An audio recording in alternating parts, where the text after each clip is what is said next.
I've always been a logical and curious kind of person. I mean, that's just my personality. I remember when I was little, my parents gave me an electric train for Christmas.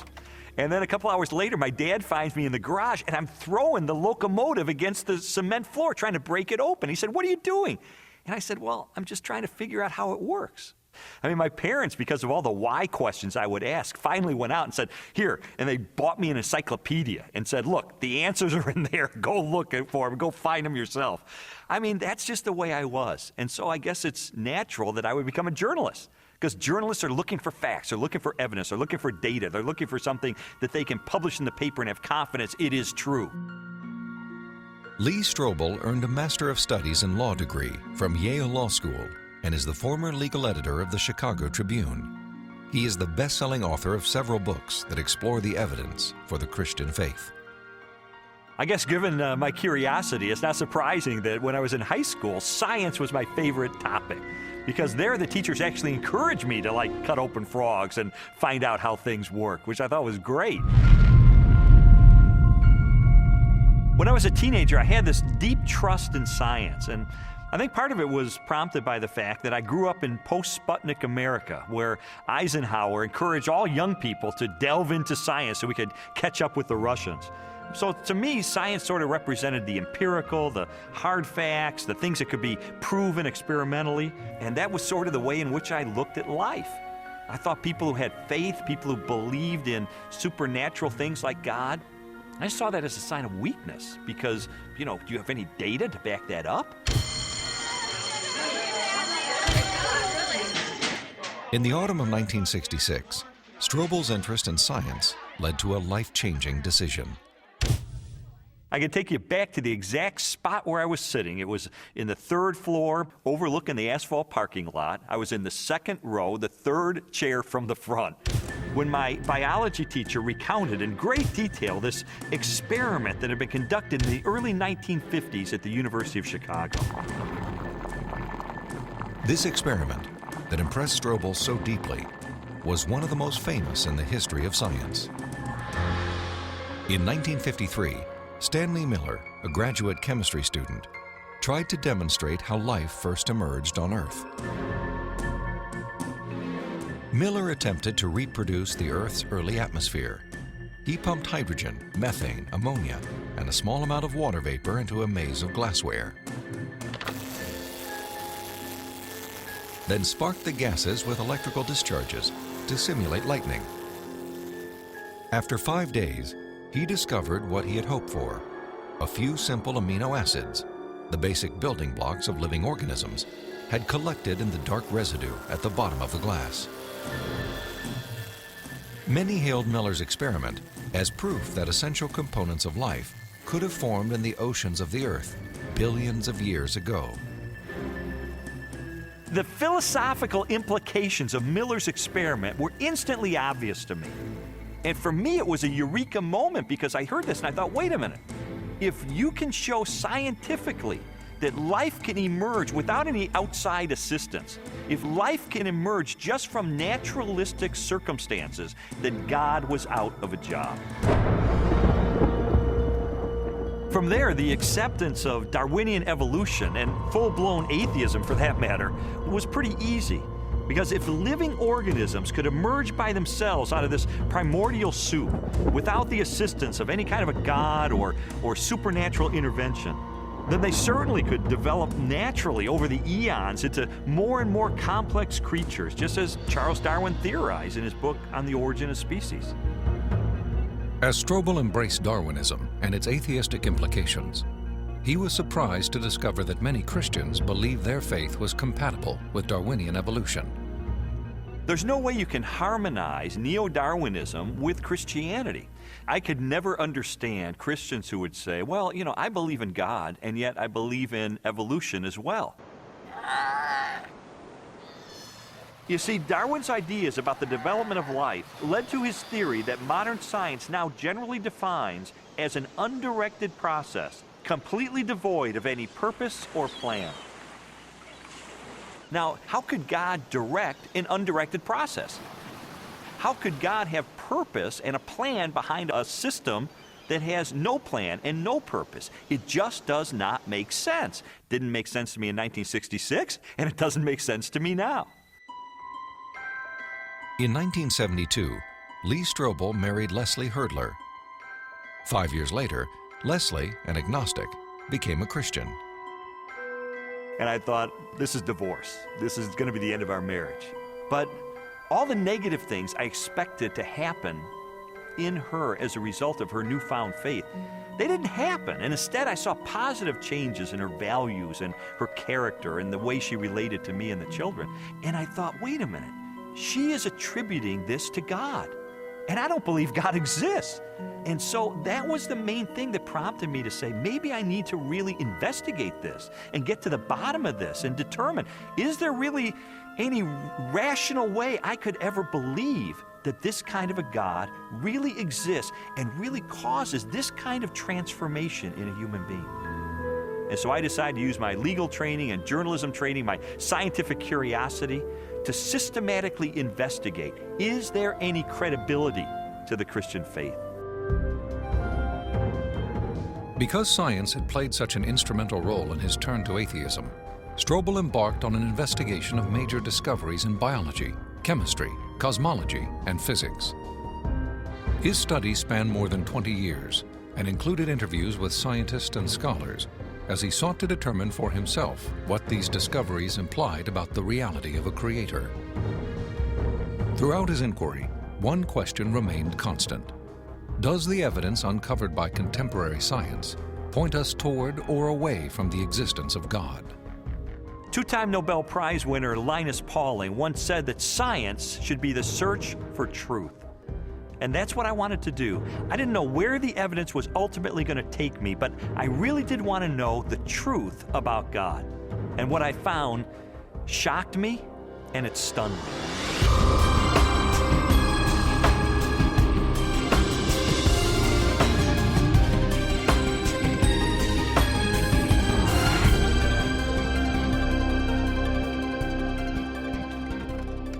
Strobel's search began with an examination of evidence that challenged materialistic theories of life's origin.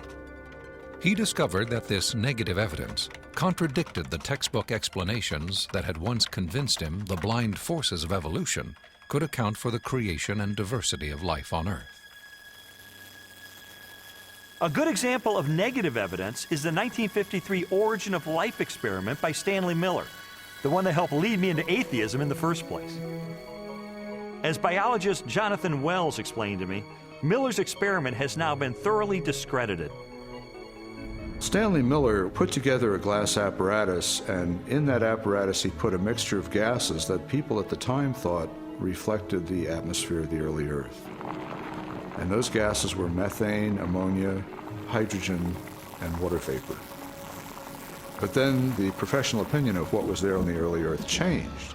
In the 60s, geochemists revised their hypothesis and decided that the hydrogen, being very light, would have escaped into outer space. The Earth's gravity isn't strong enough to hold it.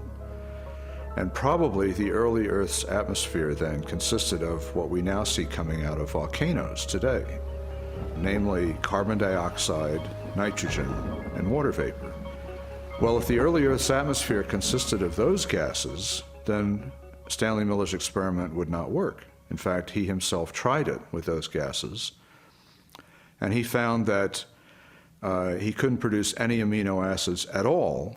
So the experiment falls apart once you use a more realistic mixture of gases in the apparatus. Miller's test has been repeated many times using the correct atmospheric components. The results are always the same. The amino acids that generated so much enthusiasm in 1953 do not appear. Even if Miller's experiment were valid, you're still light years away from making life. It comes down to this. No matter how many molecules you can produce with early Earth conditions, plausible conditions, you're still nowhere near producing a living cell. And here's how I know. If I take a sterile test tube and I put in a little bit of fluid with just the right salts, just the right balance of acidity and alkalinity, just the right temperature, the perfect solution for a living cell. And I put in it one living cell. This cell is alive. It has everything it needs for life. Now I take a sterile needle and I poke that cell, and all its stuff leaks out into this test tube. You have in this nice little test tube all the molecules you need for a living cell. Not just the pieces of the molecules, but the molecules themselves. And you cannot make a living cell out of them. You can't put Humpty Dumpty back together again. So what makes you think that a few amino acids dissolved in the ocean are going to give you a living cell? It's totally unrealistic. Stanley Miller's experiment was not the only unsuccessful attempt to explain how life originated. Beginning with Russian chemist Alexander Oparin's work in the 1920s, theorists have also proposed chance, chemical attraction, and biological seeding from outer space as possible answers. Each has failed to account for how non-living chemicals could have arranged themselves into the most basic components of the first living cell. Strobel's research ultimately led him to conclude that materialistic explanations for the origin of life were deeply flawed. And his examination of negative evidence did not end with the question of first life. He also learned of weaknesses in the most celebrated icon of Darwinian evolution. In Darwin's book on the origin of species, there's only one illustration. It's called the Tree of Life. Darwin used it to explain how every species of animal and plant that ever existed on Earth had evolved from the same common ancestor through small, gradual steps over enormous periods of time. Even though Darwin's Tree of Life is included in virtually every biology textbook published over the last half-century, contrary to what we've been told, there is no conclusive evidence of the common origin of all life.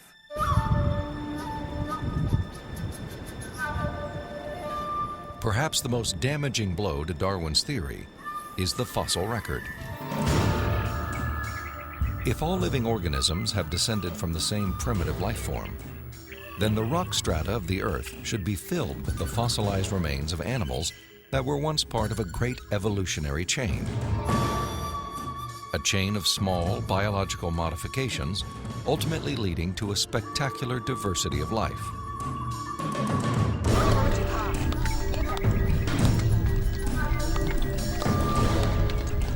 Yet, after 2 centuries of research, highlighted by excavations in southern China, the multitude of transitional experiments, or missing links, that should exist are conspicuous only by their absence.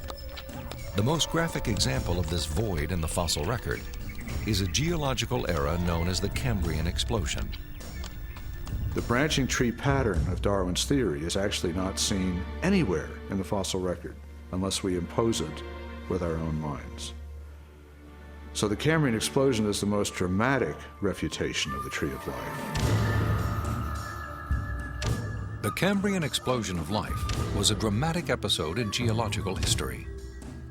Usually dated at about 530 million years ago, the exquisitely preserved Cambrian fossils reveal that the body plans for virtually every major animal phyla appeared, not gradually and slowly as Darwin had speculated, but instead with astonishing suddenness. If we imagine the whole history of life on Earth taking place in one 24-hour period, the current standard estimates for the origin of life put it at about 3.8 billion years ago, let's say 4 billion. So if we start the clock then, our 24-hour clock, 6 hours, nothing but these simple single-celled organisms appear, the same sort that we saw in the beginning. 12 hours, same thing. 18 hours, same thing. 3/4 of the day has passed, and all we have are these simple single-celled organisms. Then at about the 21st hour, in the space of about 2 minutes, boom, most of the major animal forms appear in the form that they currently have in the present. And many of them persist to the present, and we have them with us today. Less than 2 minutes out of a 24-hour period. That's how sudden the Cambrian explosion was. In a geological instant, the animal kingdom leaped from small, relatively simple organisms to extraordinary creatures with spinal cords, compound eyes, and articulated limbs. The record of this explosion of life looks nothing like Darwin's slowly branching tree. Darwin's theory is that there's a tree of life, where you have one organism diverging into many other organisms and big differences appearing at the top. What we really see is from here up. This does not exist in the fossil record. If I were using a botanical illustration, it would be a lawn with separate blades of grass sprouting independently of each other. And those would be the phyla. Now, within each phylum, there is subsequent diversification. But even there, I don't see the branches connecting that would make them a tree of life. As scientists, it's not our job to force the evidence into a theory that just doesn't fit it. And so I have absolutely no desire or reason to uphold Darwin's theory at this point. I think what we're seeing today is a series of scientific discoveries that are opening the eyes of more and more scientists to say, wait a minute, I can no longer believe that pure naturalistic processes can account for the origin and diversity of life. There must be something else here. The challenges to Darwinian theory have led more than 600 scientists with PhDs from major universities throughout the world to sign a document titled A Scientific Dissent from Darwinism. It reads in part, "We are skeptical of the claims for the ability of random mutation and natural selection to account for the complexity of life." These are scientists with PhDs from Stanford and Berkeley and University of Chicago and Cambridge, major universities, who've looked hard and fast at the evidence and have walked away saying, I am not convinced. Maybe there's another explanation. Personally, the negative evidence forced me to conclude that Darwinism would require a blind leap of faith that I just had no good reason to make. Strobel's rejection of Darwinism and materialistic science was also based on the large body of positive evidence for intelligent design. Evidence he first confronted in the science of cosmology, which explores the origin of the universe.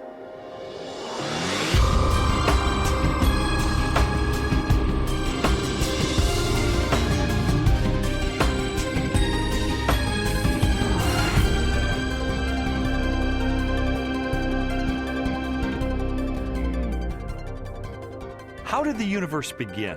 What is its source? Few questions have generated as much controversy through the centuries or inspired as many impassioned opinions.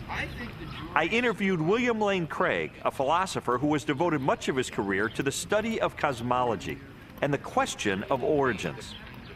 From ancient Greek materialism at the time of Plato and Aristotle up through 19th century idealism, the prevailing view was that the universe is eternal, that the universe never began to exist, that the universe as a whole is, as it were, a static, timeless entity. This belief in an eternal, unchanging universe, for centuries a pillar of Western cosmology, was unexpectedly challenged in 1915 by Albert Einstein's general theory of relativity. Einstein's equations implied a startling possibility. The cosmos was not static, but instead existed in a continual state of either contraction or expansion.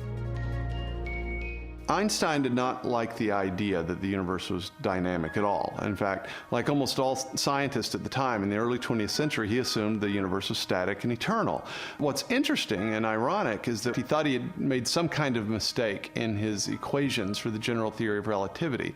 But a few years after he developed the theory, a Belgian astronomer named Lemaitre developed a model based upon his equations, which again predicted that the universe was in a continual state of expansion.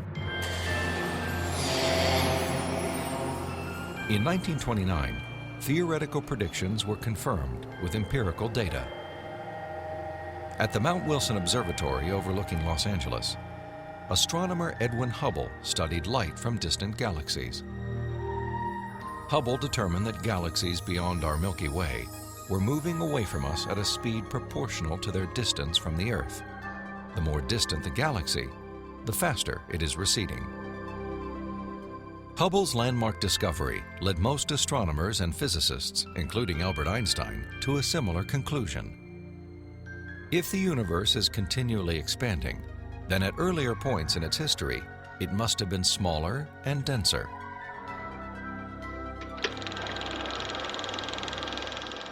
I think a good way to visualize this is to imagine that the history of the universe has somehow been photographed and made into a movie that we could play on a projector.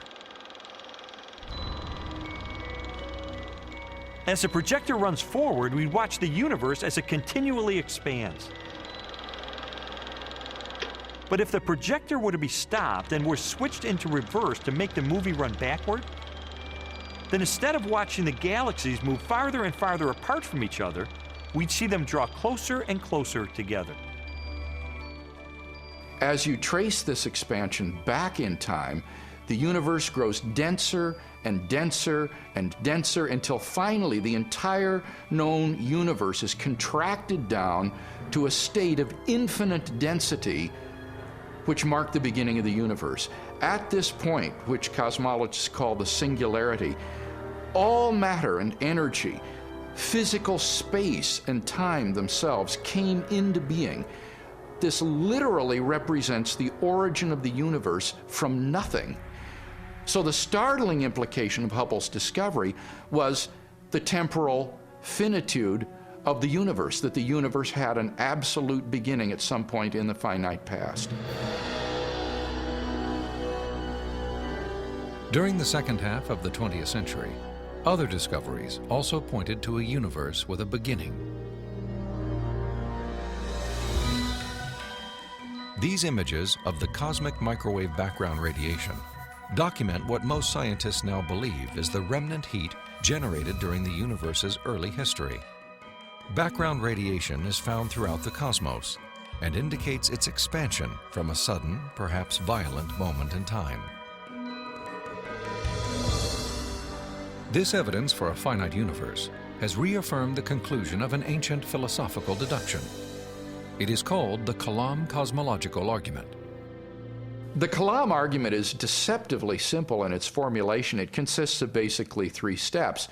Premise one is that whatever begins to exist has a cause. Something cannot come into being uncaused out of absolutely nothing. Premise two is that the universe began to exist.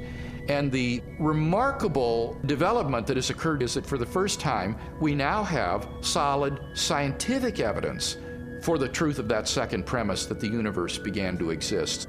And from those two premises, it follows logically, therefore, the universe has a cause of its existence. Whatever begins to exist has a cause. The universe began to exist, therefore the universe has a cause of its existence. And that points to a reality beyond the universe, a transcendent reality beyond space and time, and therefore non-physical and immaterial, which created the universe out of nothing and brought it into being. The implications of a finite universe, coupled with other discoveries of modern cosmology, have led many scientists to unmistakably theological conclusions.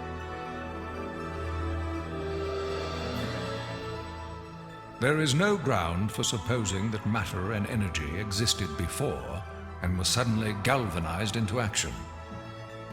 It is simpler to postulate creation ex nihilo, divine will constituting nature from nothingness.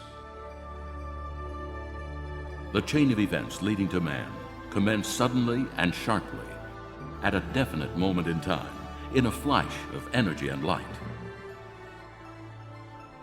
We can't understand the universe in any clear way without the supernatural. Supernatural creation of the universe in a flash of energy and light. You know, it sounds an awful lot like the first chapter of Genesis to me. Today, the vast majority of even the most skeptical astronomers and cosmologists believe that the universe had a beginning. This belief isn't based on some theological doctrine. It's based on scientific evidence. And I think if we follow the evidence wherever it points, It points clearly and powerfully and persuasively in the direction of a creator.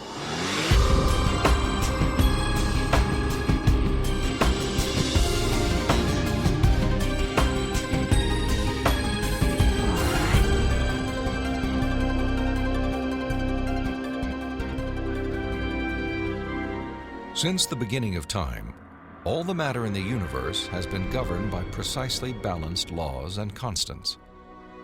During an interview with Robin Collins, a philosopher with degrees in mathematics and physics, Strobel learned how these laws offer compelling evidence for a creator and conspire to make the universe habitable for life. The laws of physics are balanced on a razor's edge for life to occur. For example, if you didn't have something like gravity that pulled matter together, you would never get planets, you wouldn't get stars, you wouldn't get any complex organisms. If you didn't have the strong nuclear force, there would be nothing to hold protons and neutrons together in the nucleus. And so you wouldn't have any atoms, so no chemistry. If you didn't have the electromagnetic force, you would have no bonding between chemicals. You'd have no light, and the list goes on. So you need all these sorts of fundamental principles have to be in place in order for life to occur. Wipe out one of those principles, wipe out one of those laws, no life. Strobel learned that life also hinges on the precise strengths and relative values of many different physical constants. One example of this fine-tuning is the force of gravity. Imagine a ruler divided up into 1-inch increments and then stretched across the entire universe, a distance of some 14 billion light years. For the purposes of illustration, the ruler represents the possible range for gravity. In other words, the setting for the strength of gravity could have been anywhere along the ruler, but it just happens to be situated in exactly the right place so that life is possible. Now, if you were to change the force of gravity by moving the setting just 1 inch compared to the entire width of the universe, the effect on life would be catastrophic. No large-scale life forms could exist. Anything that was more than the size of a pea would be completely crushed. So you might be able to get life of a very, very primitive sort, such as bacteria, but you could never get conscious observers. The strength of gravity is just one of at least 30 separate parameters that must be finely tuned to produce a life-sustaining universe. Another example is the cosmological constant. The cosmological constant describes the expansion speed of space in the universe. If space expands too quickly, then the universe will spread out so quickly that material objects can't form. So you can't get stars and galaxies and planets and the types of things that we, of course, take for granted in our universe. Physicists have determined that the cosmological constant is fine-tuned to 1 part in 100 million billion billion billion billion billion. Such precision has been compared to traveling hundreds of miles into space, then throwing a dart at the Earth and hitting a bullseye measuring 1/trillionth of an inch in diameter, an area less than the width of a single atom. Just consider those two parameters, gravity and the cosmological constant. Their level of fine-tuning is to a precision of 1 part in 100 million trillion, trillion, trillion, trillion, trillion, trillion. I mean, that's like 1 atom in the entire known universe. This fine-tuning is also evident at the atomic level. The strong nuclear force binds atoms together. If the strength of this force were to decrease by 1 part in 10,000 billion billion billion billion, the only element left in the universe would be hydrogen. Again, chemical life would not be possible. The fine-tuning of the laws and forces of physics is so precise that few theorists are comfortable invoking mere chance as an explanation, unless our universe is not the only roll of the dice. if the universe looks like it's fine-tuned for complex life, maybe there's a fine-tuner. Maybe it was fine-tuned for life. And this has certain unsavory theological implications. And so it's not surprising that those committed to a fundamentally materialistic view of reality would try to find an escape hatch. And the most popular escape hatch for this theological implication of fine-tuning is this idea of multiple universes. As its name suggests, the theory of multiple universes proposes that our universe is not alone. Instead, it is part of a vast ensemble of universes, each with a different set of laws and constants. If there's only one universe, then the conclusion that the universe looks fine-tuned because it is fine-tuned is inescapable. But if our universe is just one of a vast set, then you seem to have more resources to play with. Chance gets a new lease on life. I sometimes try to imagine what physicists have in mind that postulate this idea of multiple universes. I mean, what would the generator look like that creates them? Maybe it's like a giant monolith that has dozens of different dials, each of which has to be set to the right physical constant. If we think of these parameters as dials, each of the dials is different. So if you produce enough universes with enough different dial settings, eventually, just by chance, you get one just right. So you might have to produce a trillion universes. But eventually, if you have a generator that's just spitting out just an enormous number of them, then it gets the right dial setting. And then by just chance, you get conditions right for life. So it's a huge cosmic lottery. That's the idea. It's an interesting idea. I mean, there's really only one problem with it. There's no independent evidence that it's true. Besides, it really just pushes the question back a step, because we could still ask, who built the generator?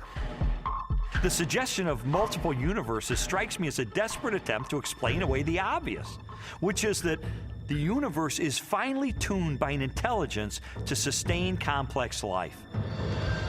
An intelligence that must be beyond the constraints of time and space.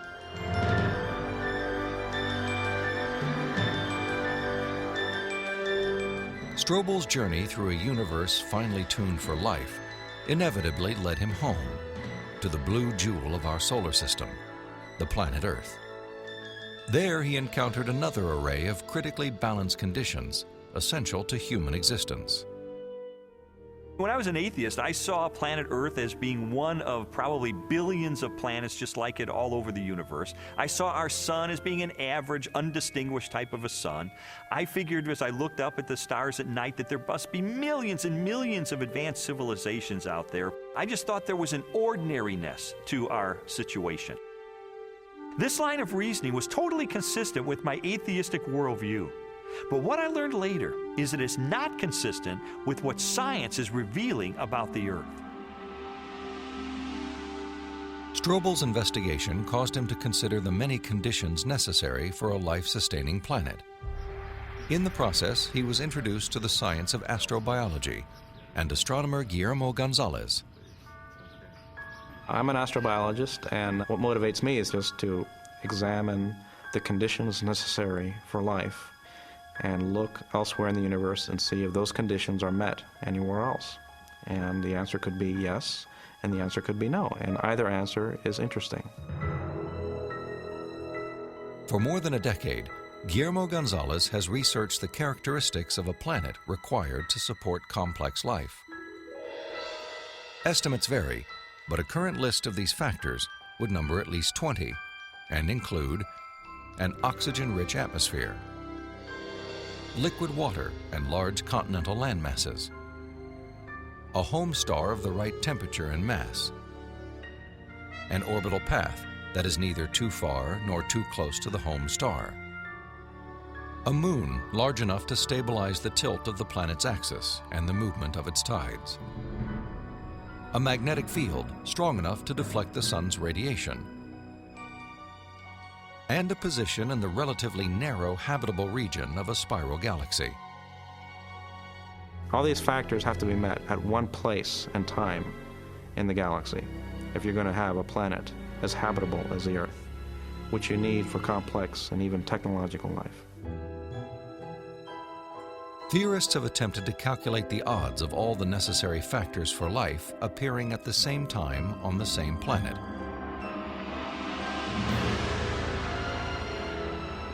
A conservative estimate is 1 chance in 10 to the negative 15th, or 1/1000th of 1 trillionth. On those terms, even when compared to the billions of suns and possible planets in our Milky Way galaxy, the probability of even a single habitable world appears unlikely. There are many probabilistic resources in the galaxy, but on the other side of the coin are all these factors that you need.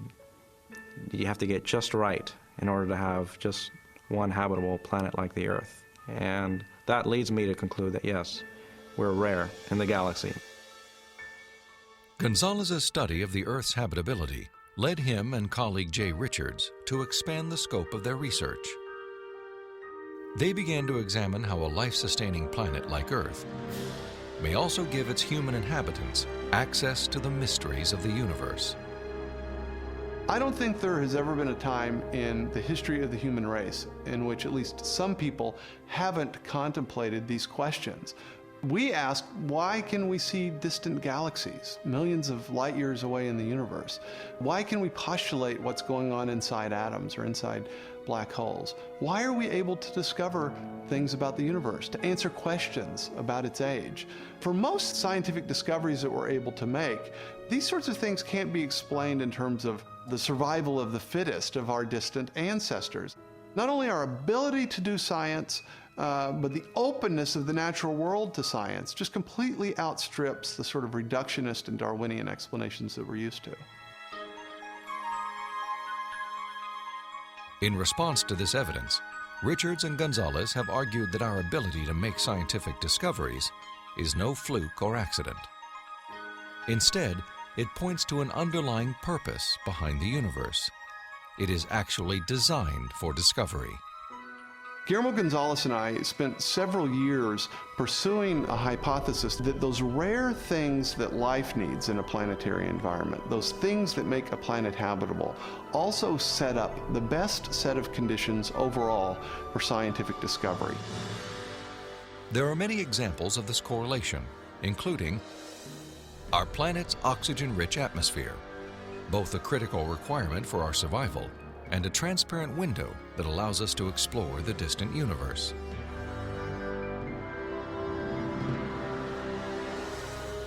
The Earth's precise distance from the Sun and the size of its moon and home star. These factors not only control our planet's temperature, axial tilt, and the movement of its tides, they also ensure perfect solar eclipses, phenomena that have provided scientists with invaluable data about the composition of stars and the properties of light. And our location in the Milky Way. The Earth is positioned between 2 spiral arms within a relatively small region where life is possible.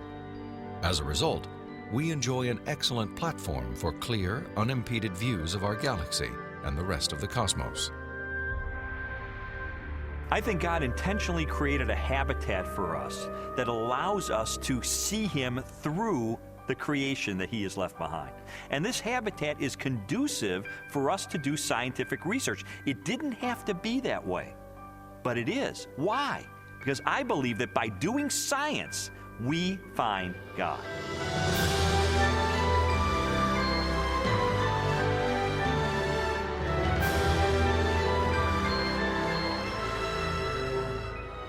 The final leg of Strobel's investigation transported him from the deepest reaches of the cosmos to the microscopic universe of the living cell and the science of biochemistry. There he encountered more challenges to Darwinian evolution and new evidence of design.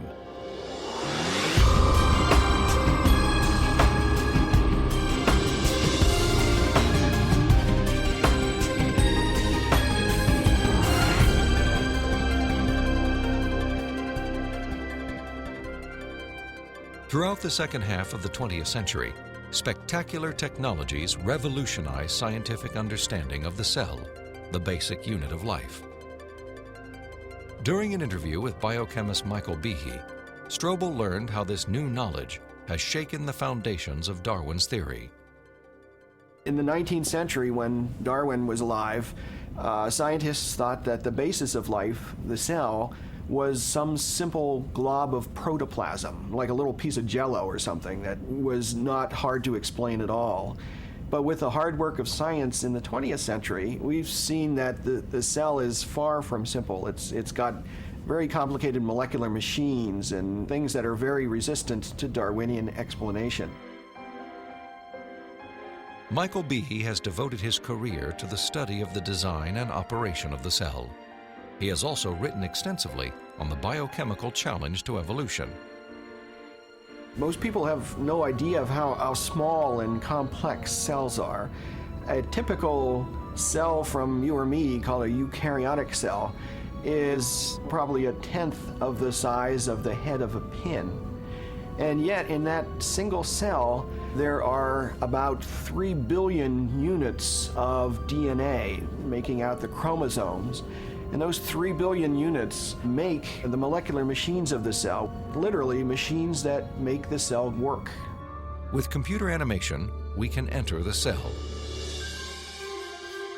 Here, the staggering complexity of its molecular machinery is clearly seen.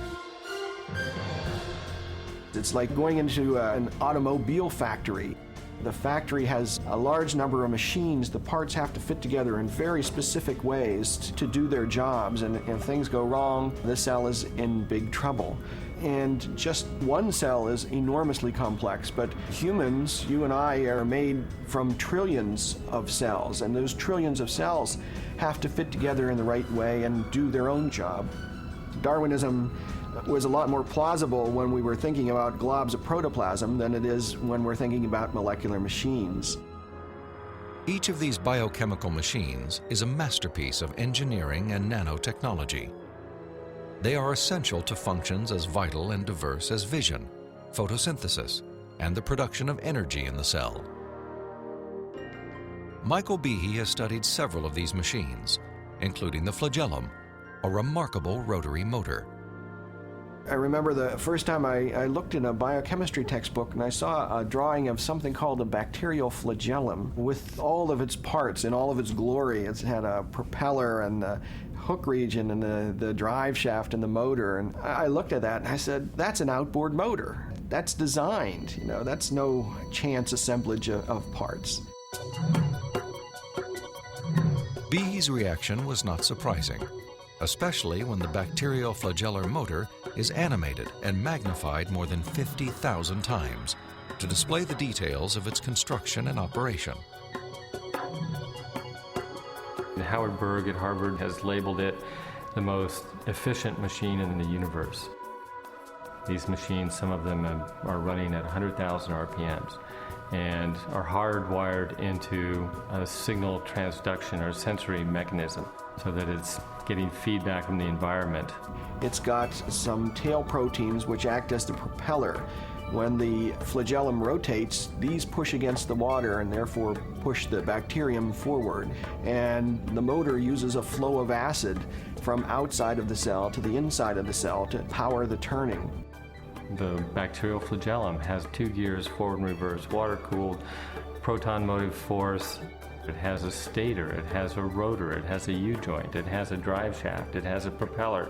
It's not convenient that we give them these names. That's truly their function. In all, about 40 different protein parts are required to build a flagellar motor. Half of them are constructor proteins, specialized mechanisms that assemble the flagellum's individual components. Since its discovery, biologists have tried to understand how a machine of such superb design could have arisen gradually, without foresight or plan, through the biological pathway Darwin envisioned. I think what Darwin was trying to show was that things that look designed aren't really designed, but that we can find naturalistic processes to account for the complexity of life. Darwin theorized that every part of every living organism evolved through natural selection, a blind process that acts upon random changes in the cell. Darwin believed that, given enough time, These random variations would transform the simplest cells into the great diversity of life that inhabits our planet. In his study of evolution and molecular machines, Michael Behe has raised a significant challenge to the creative power of Darwin's mechanism of natural selection. It is called irreducible complexity. Irreducible complexity was coined by Mike Behe in describing these molecular machines. Basically what it says is that you have multi-component parts to any given organelle or system in a cell, all of which are necessary for function. That is, if you remove one part, you lose function of that system. Irreducible complexity can be illustrated by a familiar, non-biological machine, a mousetrap. The trap is composed of 5 basic pieces: a catch to hold the bait, a strong spring, a thin bent rod called the hammer, a holding bar to secure the hammer in place, and a platform upon which the entire system is mounted. If any one of these parts is missing or defective, the mechanism will not work. All components of this irreducibly complex system must be present simultaneously for the machine to perform its function. Catching mice.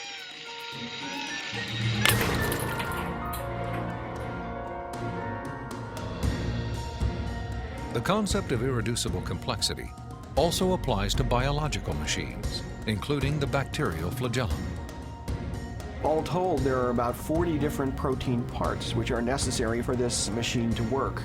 And if any of those parts are missing, then either you get a flagellum that doesn't work because it's missing the hook or it's missing the drive shaft or whatever, or it doesn't even get built within the cell.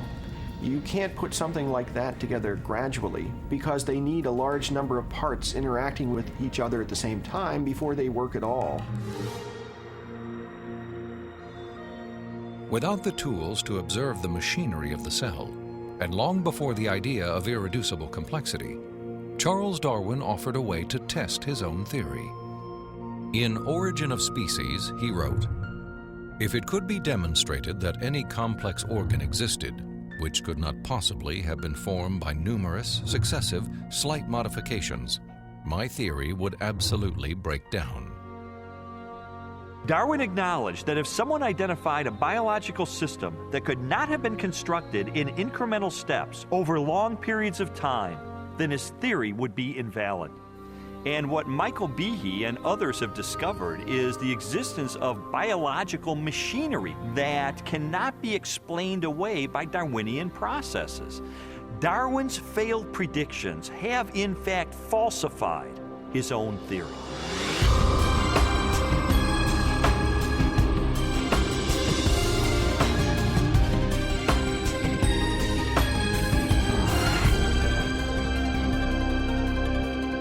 The existence of complex biological machines raises an obvious question. If natural selection wasn't the agent of their construction, then what was? The centerpiece of my investigation was an interview with philosopher of science, Dr. Stephen Meyer. Meyer, who holds a PhD from Cambridge University, brought me face to face with the most efficient information processing system in the universe. The DNA molecule and its language of life. The discovery of the information-bearing properties of DNA and RNA is a fundamental challenge to all materialistic theories of the origin of life. Neo-Darwinism and its associated theories of chemical evolution and the like will not be able to survive the biology of the information age, the biology of the 21st century. Meyer's conclusions are based upon his understanding of the DNA molecule and the genetic instructions that are locked within the nucleus of living cells. In 1953, when Watson and Crick elucidated the structure of the DNA molecule, they discovered that DNA was a carrier of genetic information in the form of a 4-character digital code. That is to say that DNA functions like a software program, only more complex than anyone has ever created or devised. For a biological system to run and operate, it needs genetic information to build the proteins and protein machines that cause the cells to maintain their function. This information is stored in a precise arrangement of 4 chemicals that scientists represent with the letters A, C, T, and G. Sequences of these chemicals provide the instructions necessary to assemble complex protein molecules that in turn help form structures as diverse as eyes, legs, wings, and hearts. This code has been called the language of life, and it is the most densely packed and elaborately detailed assembly of information in the known universe. Geneticist Michael Denton has estimated that the amount of biological information necessary to build all of the proteins in all of the species of organisms that have ever existed on planet Earth could be held in a single teaspoon. And we'd still have room left over for all of the information contained in every book ever written. The more I learned about DNA, the more I understood the significance of what Stephen Meyer called the most fundamental question facing biology today. Where did the information in DNA come from? How did it arise in the first place? Well, lots of people have wanted to explain the origin of information by reference to the laws of physics and chemistry, or by reference to the chemical properties of the constituent parts of the DNA. But that would be like saying that you could explain the information in this morning's New York Times headline by reference to the physics and chemistry of ink bonding to paper. There is a chemical explanation as to why the ink sticks to the paper, but that does not explain the way the ink got arranged to convey a message that could be understood by speakers of the English language. Information requires a material medium, but it transcends the material medium. An explanation for the origin of the genetic instructions needed to build the first life is the holy grail of 21st century biology. Theories proposing that this information arose through natural selection acting upon non-living molecules, or the self-organizing power of chemicals in a primordial soup, have repeatedly failed. Even time and blind chance, the oft-invoked saviors of implausible biological scenarios, have fallen far short as accounts for the source of the instructions in DNA.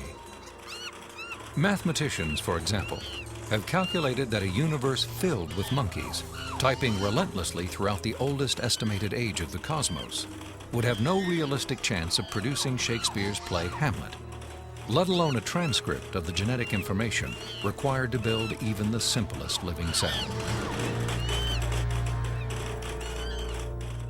Based on our uniform and repeated experience, which is the basis of all scientific reasoning about the past, there is only one known cause for the origin of information, and that cause is intelligence.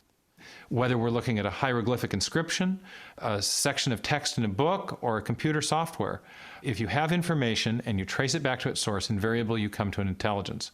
Therefore, when you find information inscribed along the backbone of the DNA molecule in the cell, the most rational inference, based on our repeated experience, is that an intelligence of some kind played a role in the origin of that information.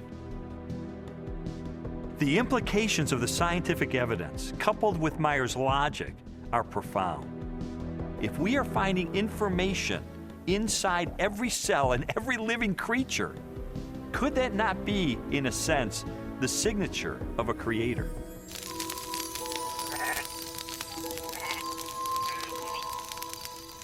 "30 centuries before science unlocked the mysteries of genetic information, or a telescope probed billions of light years into space, the Hebrew shepherd and poet David wrote eloquently of a creator who revealed his existence and power through all that he had made. The heavens declare the glory of God. The skies proclaim the work of his hands. Day after day they pour forth speech. Night after night they proclaim knowledge. Their voice goes out into all the earth, their words to the end of the world." God himself is invisible. He is a spirit. And yet, one of the purposes he has for us is to find him so we can know him. And he's left behind a series of clues. And sometimes we just have to kind of take our blinders off and get beyond our presuppositions and say, wait a minute, I am going to pursue the evidence of science wherever it points. And if it takes me to a very uncomfortable conclusion that there is a creator, then if the evidence points in that direction, that's the way I'm going to go. According to a lot of the mainstream media, the theory of intelligent design is a faith-based idea. And in saying that, they want to dismiss it as something that has no basis in science. But the media has confused a fundamental issue. They're confusing the evidence for the theory with the implications of the theory. The theory of intelligent design may well have implications that are supportive of theistic belief, but the theory is not based on theistic belief. It's based on the discovery of digital code in cells, miniature machines in cells, the fine-tuning of the laws of physics and chemistry, and standard ways of scientific reasoning about the remote past in the history of life. 40 years ago, a lecturer in a high school biology class convinced an inquisitive 14-year-old freshman that there was no God. Ironically, years later, it was an open-minded investigation of scientific evidence that led Lee Strobel to belief in a creator. One of the most interesting things I've learned as I've gone on this journey of scientific discovery has been that you don't have to commit intellectual suicide to come to the conclusion that there is an intelligent designer. Because today, science is pointing more directly and more powerfully toward a creator than any other time in the history of the world. I was trained in journalism and law to respond to truth. I had to take a step of faith in the same direction that evidence is flowing, which is logical and rational. We do that every day of our life. We make steps of faith based on the evidence that we perceive. And so it was the most logical and rational step I've ever taken to put my faith in the creator that science tells me exists.